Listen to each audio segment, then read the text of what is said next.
ہر دیکھنے والی آنکھ اور سننے والے کان پر دسترس رکھنے والے ہر بنی آدم کو عاصم کا سلام۔ اردو ناول الف، تحریر ہے محترمہ عمیرہ احمد صاحبہ کی، جو علم و ادب کی دنیا میں خدا داد صلاحیتوں پر فائز ہوتے ہوئے کسی تعریف کی محتاج نہیں۔ تو آئیے آپ کی سماعتوں کے پیش نظر ہے۔ قلب مومن پھولے ہوئے سانس کے ساتھ بھاگ رہا تھا۔ کھیتوں میں لہلہاتی سبز فصلوں کے بیچوں بیچ اس پگڈنڈی پر جو اس جنگل کی طرف مڑ رہی تھی، اس کی سائیکل کا ٹائر پنکچر تھا اور مومن کل تک انتظار نہیں کر سکتا تھا۔ سارے دیو، جن، بھوت، چڑیلیں اسے سب بھول چکی تھی، جو اس جنگل میں کہیں نہ کہیں بستے تھے اور جن سے پورا قصبہ بچوں کو ڈراتا تھا۔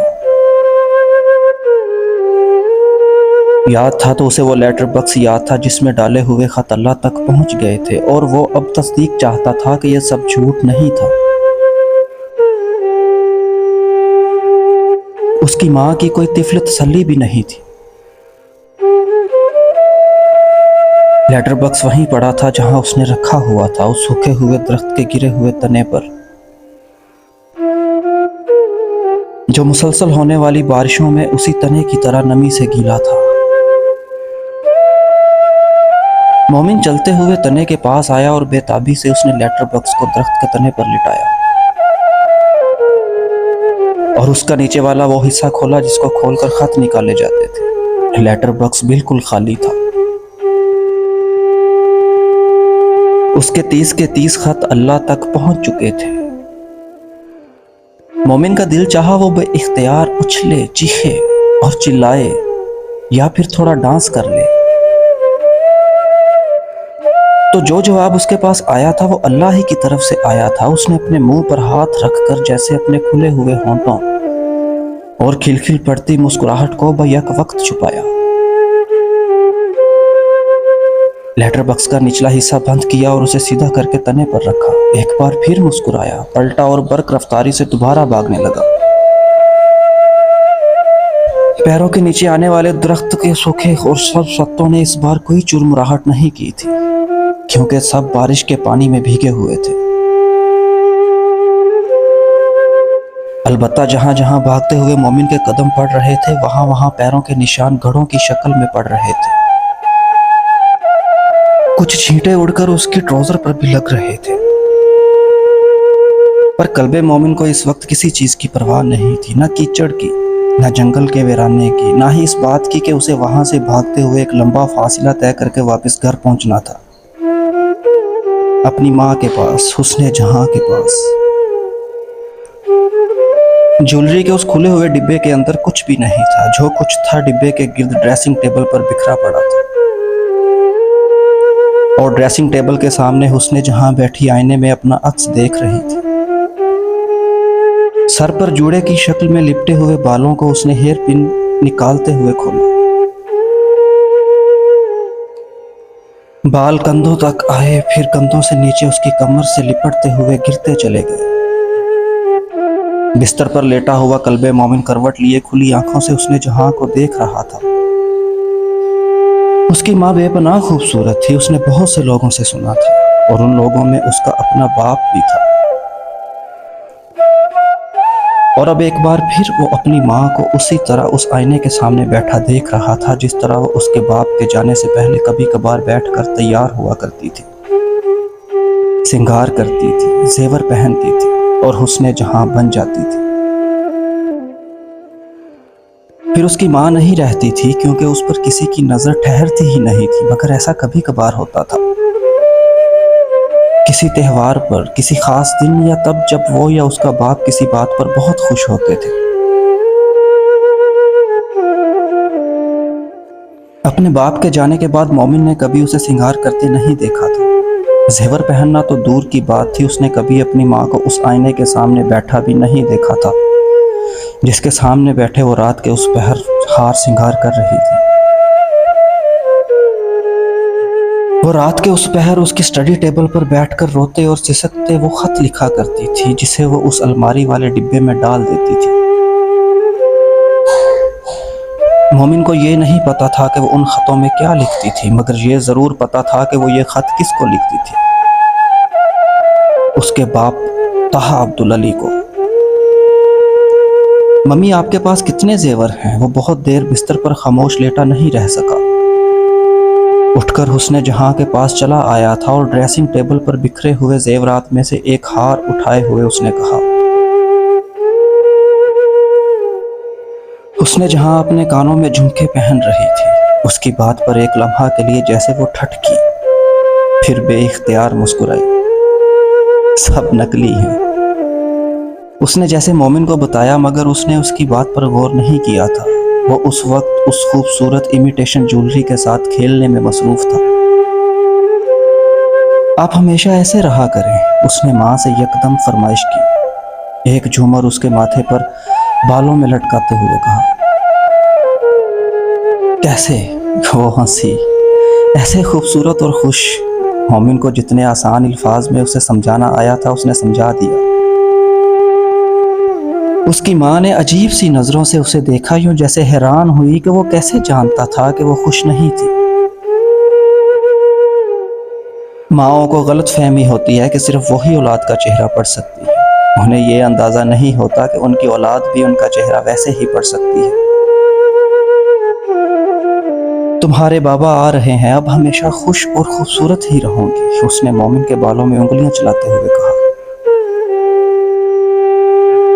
میں نے بلایا ہے اس لیے آ رہے ہیں، مومن جتائے بغیر نہیں رہ سکا۔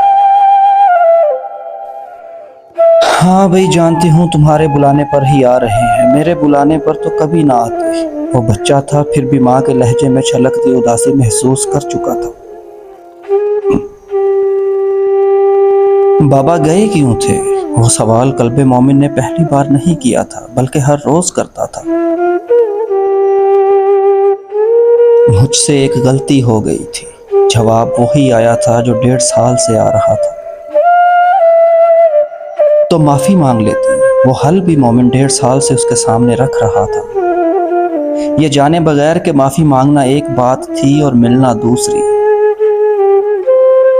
مانگی تھی، اس کی آواز بار آئی۔ اس نے مومن سے نظریں چرا لی۔ مومن ماں کا لہجہ بریل کی طرح پڑتا تھا۔ میں بابا سے کہوں گا کہ وہ آپ کو معاف کر دیں، یہ وعدہ بھی پرانا تھا اور مرہم بھی۔ وہ حسن جہاں کے بالوں کو اپنی انگلیوں کے گرد لپیٹ رہا تھا، جیسے محصور اور مدہوش کرنے والے انداز میں، جیسے جادو ٹونا کر رہا ہو۔ بابا آئیں گے تو آپ سفید گلاب لگائیں گی نا؟ اس نے جیسے ماں کو یاد دلایا۔ سفید گلاب تمہارے بابا لاتے تھے میرے لیے، اگر وہ لائیں گے تو ضرور لگاؤں گی۔ اس نے جہاں کو پتہ نہیں کیا یاد آیا۔ میں لا دوں گا آپ کو، اس نے بے حد پرجوش انداز میں ماں کو اپنی خدمات پیش کی۔ تم کہاں سے لاؤ گے؟ وہ ہنسی۔ کہیں سے بھی توڑ کر۔ وہ سوچ میں پڑا۔ یہ گلاب کا موسم نہیں ہے، اس نے جہاں نے اسے یاد دلایا۔ میں آپ کے لیے کہیں سے بھی توڑ لاؤں گا۔ وہ ہنسی اور ہنستی ہی چلی گئی۔ ایسا وعدہ تو کبھی طہا نے بھی نہیں کیا تھا۔ اس کی ہنسی اس کے آنسوؤں کو ساتھ لے کر آئی تھی، پرانی سہیلی کی طرح۔ مومن نے ماں کی خوبصورت آنکھوں کو ہمیشہ کی طرح پانی سے بھرتا دیکھا۔ ممی مجھے آپ روتے ہوئے اچھی نہیں لگتی، اس نے جیسے بے قرار ہو کر ماں سے کہا۔ طہا بھی یہی کہتا تھا۔ قلب مومن ہمیشہ ہر بات میں اسے طہا کی یاد دلاتا تھا۔ حسن جہاں نے الٹے ہاتھ سے آنسو رگڑے تھے، آنکھیں خشک کرنے کی کوشش کرتے ہوئے، پھر اسے دیکھ کر مسکرائی، یوں جیسے اسے خشک کرنا چاہتی تھی۔ آپ مجھ سے زیادہ پیار کرتی ہیں یا بابا سے؟ قلب مومن نے اس سے سوال کیا۔ وہ طہا کے سامنے بھی اس سے یہی پوچھا کرتا تھا۔ اس کے جانے کے بعد آج پہلی بار اس سے دوبارہ پوچھ رہا تھا۔ تم سے زیادہ بابا سے اور بابا سے زیادہ تم سے۔ وہ بے اختیار ہنسی۔ مومن نے برا منایا۔ یعنی زیادہ کس سے؟ اس کی تسلی نہیں ہوئی تھی۔ جو مجھ سے زیادہ پیار کرتا ہے اس سے، حسن جہاں نے بے ساختہ کہا۔ وہ تو میں کرتا ہوں، حسن جہاں نے قلب مومن کے آنکھیں دیکھی۔ کیا آنکھیں تھی، کیا معصومیت تھی، کیا سچ تھا اور کیا اعتراف تھا۔ محبوب کا اظہار محبت عورت دل پر لکھتی ہے، اولاد کا اظہار محبت روح پر۔ پہلا قبر تک ساتھ جاتا ہے اور دوسرا آسمان تک ساتھ لے کر جاتی ہے۔ ممی مجھے نیند آ رہی ہے، اس نے ماں کے بالوں کو اپنی انگلیوں کے گرد سے کھولتے ہوئے یکدم جمائی لی۔ وہ اسے دیکھ کر رہ گئی۔ اگر وہ نہ ہوتا اس کے پاس تو اس کی زندگی میں کیا تھا؟ کچھ بھی نہیں۔ وہ قلب مومن کو بستر پر جا کر لیٹتے ہوئے دیکھ رہی تھی۔ ان سارے نقلی زیورات میں جو اپنے گرد پھیلائے بیٹھی تھی، صرف ایک اصلی تھا اس کے پاس، اور وہ تھا قلب مومن۔ تو تمہارے بابا آ گئے تو پھر تم کیا کرو گے؟ اسکول میں اس کے سب سے قریبی دوست نے لنچ بریک میں اس سے پوچھا تھا۔ قلب مومن کے باپ کے واپس آنے کی خبر اس کی پوری کلاس میں گردش کر رہی تھی، اس خبر کے ساتھ کہ قلب مومن نے اللہ کو خط لکھ کر اپنے بابا کو بلوایا تھا۔ وہ دنوں میں وہاں سٹار بن گیا تھا۔ پھر ہم یہاں سے چلے جائیں گے، ممی کہتی ہیں، اس نے اطمینان سے اپنے دوست کو بتایا۔ اور تم لوگ کہاں جاؤ گے قلب مومن؟ اس کے دوست نے خریدا۔ یہ تو نہیں بتایا ممی نے، قلب مومن نے سر کھجا کر کہا۔ تم نے اللہ سے اور کیا کیا مانگا ہے قلب مومن؟ اس کے دوست نے چند لمحے بعد اپنے لنچ کا سینڈوچ کھاتے ہوئے بالآخر اس سے وہ سوال پوچھا جس کا اسے تجسس تھا۔ قلب مومن نے ہونٹ بھینچ لیے۔ وہ ایک بات بتا چکا تھا اور دوسری بات نہیں بتا سکتا تھا۔ اس دن وہ گھر آتے ہوئے بے حد خوش تھا کیونکہ گھر میں بہت کچھ بن رہا تھا۔ اس کے بابا کا فیورٹ کیک اور فیورٹ ڈش اور مومن کا فیورٹ ڈونر کباب۔ اس کی ماں اس دن اس اسٹور میں کام پر نہیں گئی تھی جہاں وہ اسٹور کیپر تھی۔ وہ صبح سے اس کے بابا کے استقبال کی تیاری میں مصروف تھی۔ مومن کا خیال تھا وہ گھر پہنچے گا تو بابا وہاں آ چکے ہوں گے، مگر ایسا نہیں تھا۔ بابا ابھی بھی نہیں آئے تھے اور اس کی ماں ایک بہترین لباس پہنے ہوئے تھی۔ ممی، قلب مومن اس کو دروازہ کھولتے ہی دیکھ کر اپنا سوال بھول گیا تھا۔ اس نے جہاں کو جیسے اندازہ ہوا کہ وہ کیا پوچھنا چاہتا تھا۔ بس آنے ہی والے ہوں گے۔ مومن تم جلدی سے کپڑے تبدیل کر لو، میں کھانا بنا رہی ہوں۔ وہ کہتے ہوئے وہاں رکے بغیر اندر گئی اور اسی رفتار سے قلب مومن بھی کمرے میں داخل ہوا۔ کپڑے تبدیل کرتے ہوئے اسے کچھ خیال آیا اور وہ ماں کے پیچھے باورچی خانے میں آ گیا۔ ممی، وہ جو آدمی ہمارے گھر آیا تھا اس کا کیا نام تھا؟ کام کرتے ہوئے اس نے جہاں نے اسے کے سوال کو غور سے نہیں سنا۔ کون سا آدمی؟ اس نے مومن کی طرف دیکھے بغیر پوچھا۔ جس کی وجہ سے بابا خفا ہو کر گئے تھے۔ اس نے جہاں ساکت ہو گئی تھی۔ ساکت شاید چھوٹا لفظ تھا، وہ برف ہوئی تھی۔ پلٹ کر اس نے قلب مومن کو دیکھا۔ وہ 1.5 سال بعد بھی اس شخص کو یاد کر رہا تھا جس کی وجہ سے تاہا وہ سوچ نہیں سکی۔ مومن اسے دیکھ رہا تھا جیسے عدالت کے آگے کٹہرے میں کھڑے مجرم کو جج دیکھتا ہے۔ تمہیں سب یاد ہے؟ وہ اس سے یہ سوال نہیں کرنا چاہتی تھی جو کر رہی تھی۔ مومن نے سر ہلایا۔ وہ آگے بڑھ آئی، گھٹنوں کے بل زمین پر بیٹھی، اسے دونوں کندھوں سے پکڑا اور کہا، وہ کوئی آدمی نہیں ہے، تم سب بھول جاؤ۔ وہ اس سے عجیب منت والے انداز میں کہہ رہی تھی۔ مومن نے سر اس بات میں ہلایا، پھر اس سے پوچھا، وہ دوبارہ تو نہیں آئے گا نا؟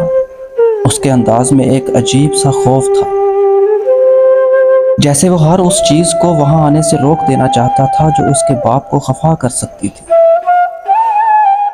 کبھی نہیں، اس نے جہاں نے بے اختیار کہا، اور اس سے پہلے کہ وہ کچھ اور کہتا بیرونی دروازے کی بیل بجی تھی۔ مومن نے یکدم وہاں سے اپنے آپ کو چھڑایا۔ بابا آ گئے۔ وہ بھاگا تھا بیرونی دروازے کی طرف، اور حسن جہاں بھی اسی طرح باہر لپکی تھی۔ 1.5 سال بعد وہ اس سے ملنے، اسے دیکھنے جا رہی تھی جو اس کا محبوب تھا اور اس سے خفا تھا، اور اب لوٹ آیا تھا۔ وہ عجیب شرمشاری اور بے خودی کے عالم میں تھی۔